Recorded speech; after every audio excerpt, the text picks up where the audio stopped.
স্বাগত সবাইকে পঞ্চম শ্রেণী পৃষ্ঠা নম্বর 24-25 কতগুলো ছবি নিয়ে নিয়েছি। আসলে আমরা এগুলোকে কি বলি?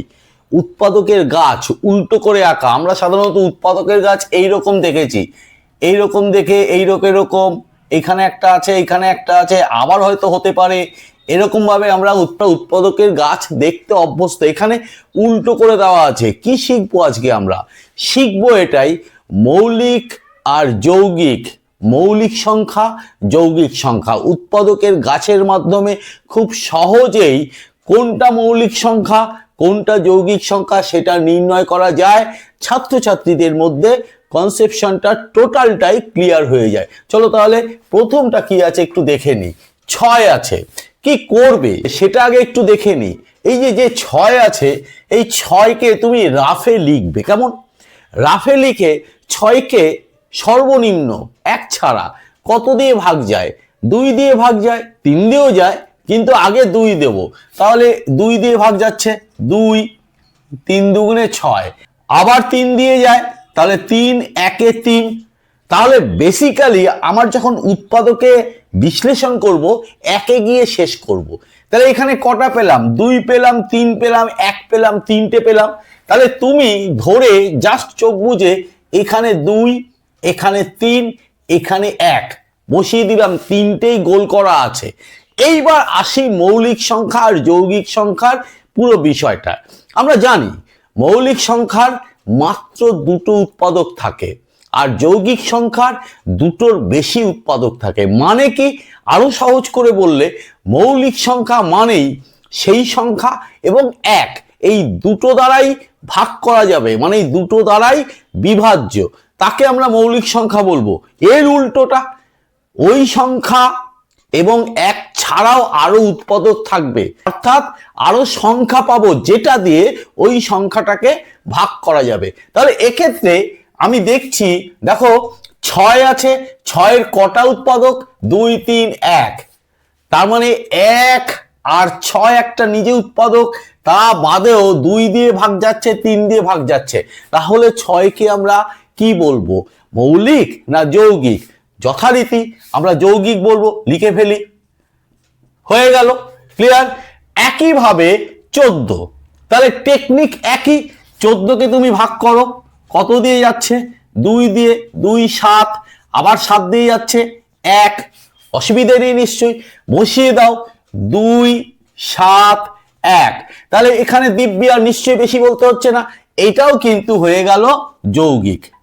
পরেরটা আরো বেশ মজাদার, 20। এখানটায় 2 কিন্তু দেওয়া আছে। আমি 20কে উৎপাদকে বিশ্লেষণ করি, দেখো কি হয়। 2 দেওয়া আছে, তাহলে 2 দিয়ে শুরু করি। 2, 10, 2, 5, 5, 1 হয়ে গেল উৎপাদকে বিশ্লেষণ। এইবার দেখো এই একটা 2 দেওয়া আছে, এই যে, তাহলে বাকি কতগুলো পড়ে থাকলো? 2, 5, 1, 5 দুগুণে 10, দশককে 10। এখানে আমি একটা 10 লিখবো, আর এই একটাকে আমি এখানে ঢুকিয়ে দিলাম। আবার তুমি 10কে করো, 10কে করলে কত হবে? 2, 5, 5, 1 হয়ে গেল, 3টে পেয়ে গেলাম। তাহলে আবার এখানে 2, এখানে 5, এখানে 1, একাধিক উৎপাদক পেলাম। অর্থাৎ 20কে এক গাদা সংখ্যা দিয়ে 2, 1, 10, 2, 5 এরা দিয়ে বিভাজ্য হচ্ছে। তাহলে এইটাকেও আমরা কি বলবো? যৌগিক বলবো। হলো? এতক্ষণ তো যৌগিক যৌগিক যৌগিক। আসলে প্রথমে না যৌগিক গুলো বুঝে নিলে মৌলিক করতে অসুবিধা হবে না। এইবার মজার ব্যাপার দেখো, 3 দিয়ে 3কে ভাগ করলে 1 হয়, তাহলে কটা পাচ্ছি? 3, 1। ওই যে প্রথমে বলেছিলাম যে মৌলিক সংখ্যা তারাই হবে যাদের কেবলমাত্র 2টো উৎপাদক থাকবে, অর্থাৎ সেই সংখ্যা এবং 1 দ্বারাই বিভাজিত হবে। সেই সংখ্যা এবং 1 দিয়ে বিভাজিত হচ্ছে, তাহলে এইটা হয়ে গেল মৌলিক। হলো? 11টা একইভাবে 11কে করো, 11কে একমাত্র 11 দিয়েই ভাগ যায়, 11, 1-এ 11। তাহলে এইখানটা কি কি পেলাম? 11, আর এখানে 1, 2টো উৎপাদক পেলাম, 11 পেলাম, 1 পেলাম। তার মানে এটাও আবার মৌলিক। 2টো অঙ্ক আছে, 1 থেকে 50-এর মধ্যে মৌলিক সংখ্যাগুলো লেখো। তারপরেরটা 1 থেকে 50-এর মধ্যে যৌগিক সংখ্যাগুলো লেখো। আসলে দুটো অঙ্ক একবারেই করিয়ে দেবো, তোমরা আলাদা আলাদা করতে পারো, অসুবিধে নেই। দেখো 1 থেকে 50 অবধি আমি সংখ্যাগুলো লিখে নেব। আগে আমি কোনগুলো মৌলিক সেগুলো আগে একটু বের করে নিই। মৌলিক মানে আবার স্মরণ করিয়ে দিই, মৌলিকের দুটো মাত্র উৎপাদক থাকবে, এক এবং সেই সংখ্যা, অর্থাৎ ঘুরিয়ে বললে এক এবং সেই সংখ্যা দিয়েই ভাগ যাবে নিঃশেষে। তাহলে সেই সংখ্যাগুলো কারা সেটা একটু দেখে নিই। দেখো প্রথমে 1কে না কেটে দিলাম, 1 মৌলিকও না যৌগিকও না। 2কে 2 দিয়ে এবং 1 দিয়েই ভাগ যাচ্ছে, অন্য কিছু না, তাহলে 2কে গোল করে দিলাম।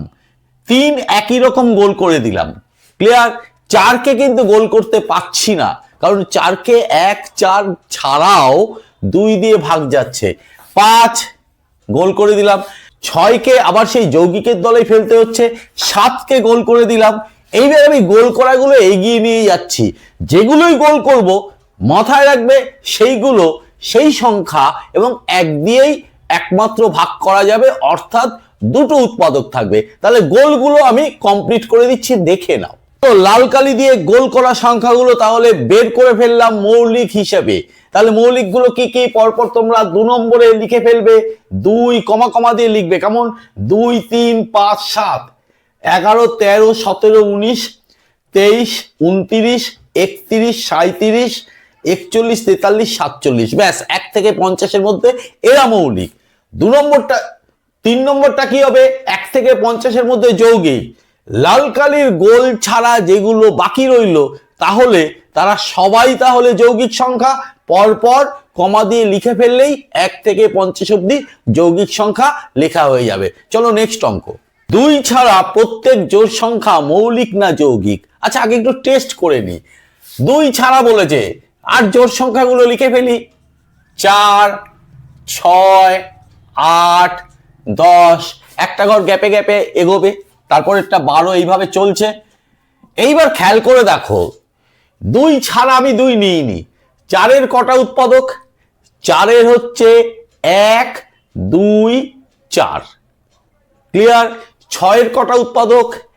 1 2 3। 2 সবার মধ্যেই আছে, সোজা কথা। জোড় সংখ্যা মানে প্রত্যেকটার জোড় সংখ্যার একটা উৎপাদক অবশ্যই অবশ্যই 2 হতেই হবে।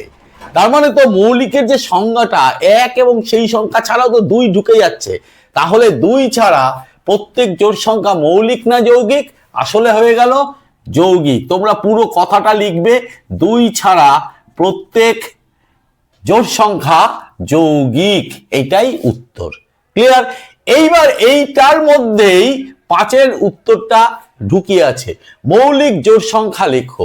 একমাত্র মৌলিক জোড় সংখ্যা হচ্ছে 2। 2কে 1 দিয়ে এবং 2 দিয়েই ভাগ যায়, আবার 2 নিজে জোড় সংখ্যা, তার মানে মৌলিক জোড় সংখ্যা। চলো এই অবধি অনেকটা বোঝানো গেছে, আশা করি তোমরা বুঝতে পারবে, তোমাদের ভালো লাগবে। যদি ভালো লাগে অবশ্যই লাইক করবে, কমেন্ট করবে, শেয়ার করতে ভুলবে না।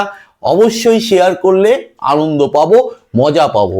চ্যানেলটিকে সাবস্ক্রাইব করবে, সাবস্ক্রাইব করে বেল আইকন বাটনটি প্রেস করে দিয়ে অল নোটিফিকেশনটা চালু করে দেবে। আজকে এই পর্যন্ত, আজকের জন্য টাটা, বাই।